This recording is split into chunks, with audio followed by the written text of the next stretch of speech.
territoire national, le ministère du Développement à la base de l'artisanat, de la jeunesse et de l'emploi des jeunes et le CNJ organisent une tournée de sensibilisation. Je crois que c'est lorsque nous tous nous allons nous joindre que nous pourrons vraiment cultiver la citoyenneté au sein de notre pays, de notre cité, de notre quartier, de notre village, de notre famille. À travers cette rencontre, je peux me fixer des objectifs et créer une association dans le but de faire valoir la citoyenneté dans mon milieu. Cette étape de Kara, avec la conférence débat sur le thème les jeunes et la citoyenneté démocratique, vise à instaurer un espace d'échange tout en offrant un cadre ouvert pour une réflexion commune sur les opportunités et l'importance d'une citoyenneté active et démocratique.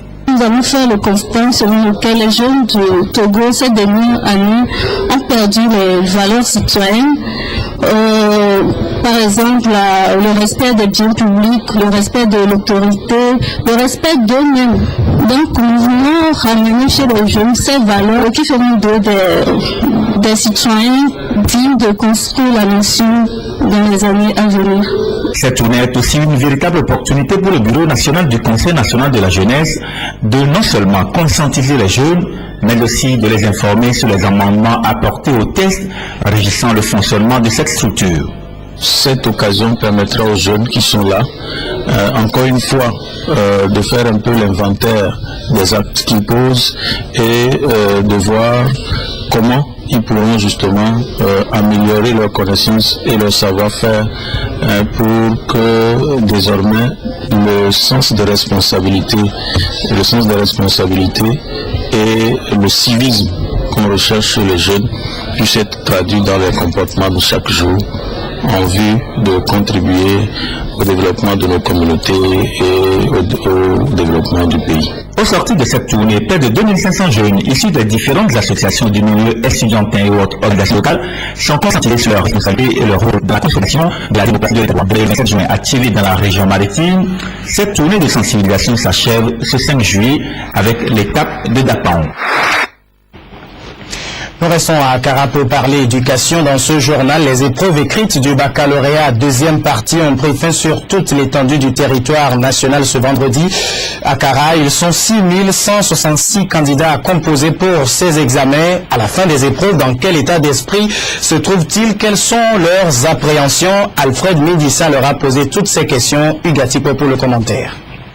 Chaque modulaire d'or, comme la règle autorise, les candidats à l'examen du baccalauréat deuxième partie à Kara ont encore fait preuve d'une concentration maximale sur les sujets de la science, de la vie et de la terre, SVT pour la série B et l'épreuve d'anglais pour les candidats de la série A4. Les avis sont partagés sur les épreuves de cette année. La SVT là, la génétique on n'a rien vu. On supprime les professeurs qu'au moment de la correction, qu'ils essaient de voir leurs choses. Pour les épreuves du bac, dans l'ensemble, je dirais qu'elles sont plutôt abordables. C'est vrai, les débuts ont été un peu douloureux, mais bon, on a persévéré et puis je pense que ça ira. J'ai vu les épreuves là, c'est très difficile. Donc on souhaite que à la correction, les recadres n'ont qu'à voir bien les enseignants pour qu'ils puissent nous aider pour la correction. Sinon, ça, dans l'ensemble, ça ne va pas du tout. Dans l'ensemble, sur les épreuves, plus ou moins abordables, mais seulement, donc, ils nous ont tellement feinté à tel point qu'on ne s'attendait pas vraiment à ce type d'épreuves.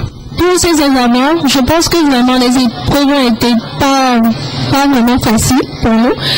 Et bon, je pense que ceux qui ont appris vont avoir ce qu'ils peuvent avoir. Ils vont avoir la moyenne. 6666 candidats ont composé dans plusieurs centres d'écrits dans la région de la Kara, dont 909 candidats au lycée Kara 1 et 931 candidats au lycée Chaminade.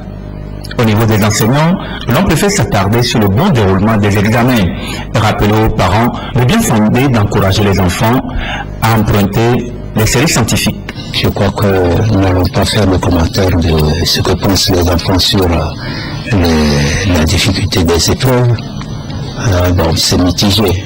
Voilà. Les effectifs des séries scientifiques constituent le tiers de l'effectif des établissements. Et ça, ce constat, donc, nous l'imputons en partie aux parents qui conseillent leurs enfants d'aller faire A4. Donc, nous conseillons vivement les parents de ne pas dérouter les enfants qui sont en mesure de faire une série scientifique. Depuis lundi, les choses se passent plutôt bien. On n'a pas eu à rencontrer de problèmes. Nous déplorons 4 absents et jusqu'ici nous n'avons pas, Dieu merci, on n'a pas observé d'abandon. Place donc aux vacances, mais avant une longue période d'incertitude pour les candidats, avant la publication des différents résultats. $ dans cette édition avec le lancement ce vendredi à Lomé de la première édition de l'exposition biennale internationale des arts au féminin baptisée Bilar Femme. Cette première édition placée sous le thème Femme pour Femme veut redonner toute sa place aux œuvres artistiques réalisées par les femmes. Les expositions vont démarrer effectivement le 28 juillet prochain. Cassandra Anaouli amène à Signon. Cette conférence de presse donne le ton aux activités de la première édition de la Biennale internationale de Lomé au féminin Bilaferme 2013. Événement qui met les femmes artistes plasticiennes en avant et qui ambitionne de faire connaître et aimer davantage l'art au Togolais. À travers cette première édition, la promotrice de Bilaferme, Nibe Adjodo, veut démontrer son engagement à célébrer l'espace qui revient à la femme dans le domaine artistique. L'objectif, c'est très simple. D'abord, c'est pour promouvoir l'art féminin dans le monde entier. La preuve, il y aura des artistes internationaux, l'art togolais. Et comme je le disais au début de la conférence, que j'ai participé à plusieurs événements de biennale et j'ai vu que nous, les femmes, nous sommes majoritaires. J'ai vu aussi qu'une femme, parfois, par sa responsabilité ou sa vie sociale, ne lui permet pas d'évoluer, de bien de vivre pleinement son art.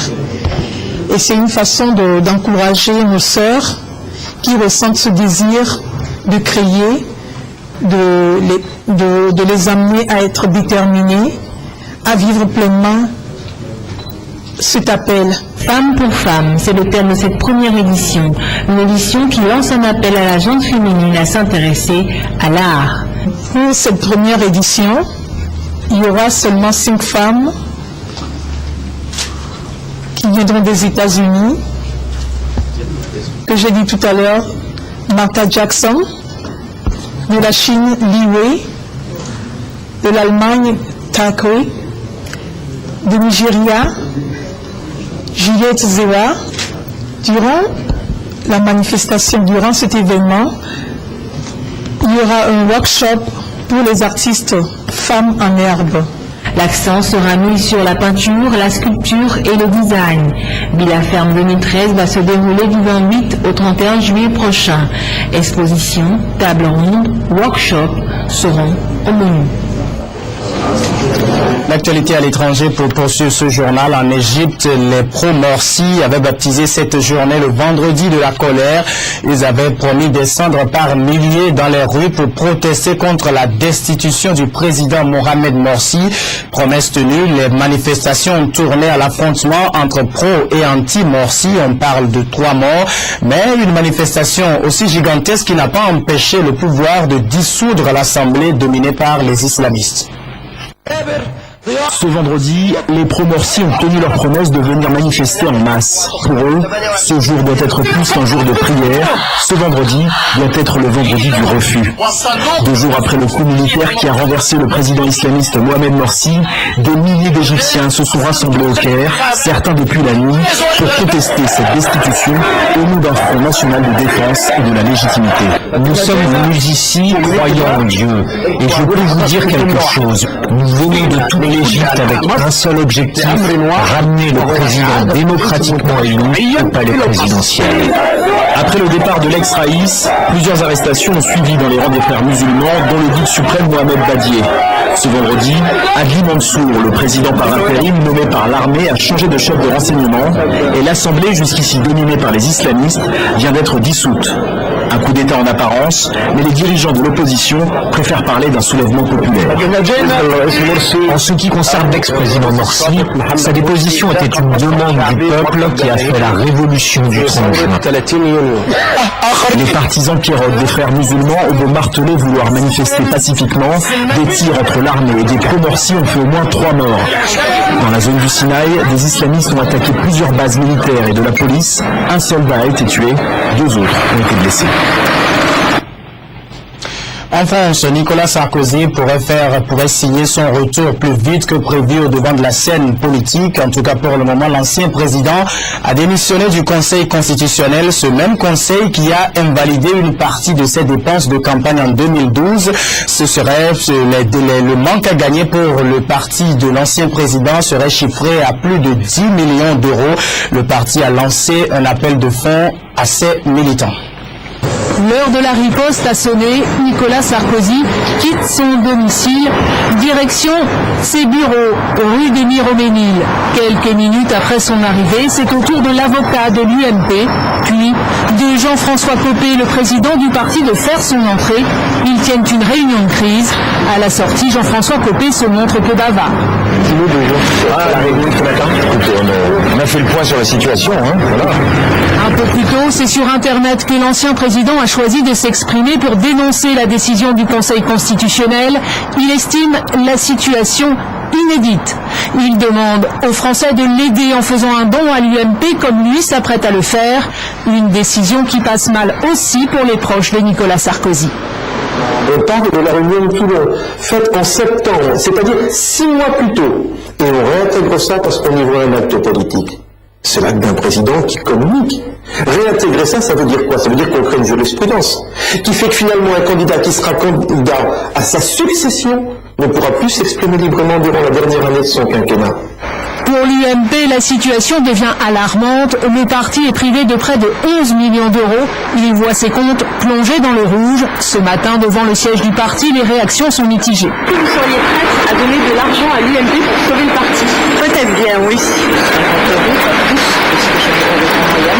L'UMP s'est mis tout seul dans ce qu'elle s'est mis, c'est-à-dire le pétrin. Et ben voilà, maintenant il faut qu'il assume. Cette crise pourrait décider Nicolas Sarkozy à revenir plus vite que prévu sur le devant de la scène politique. Et c'est la fin de ce journal. Merci à vous tous qui l'avez suivi.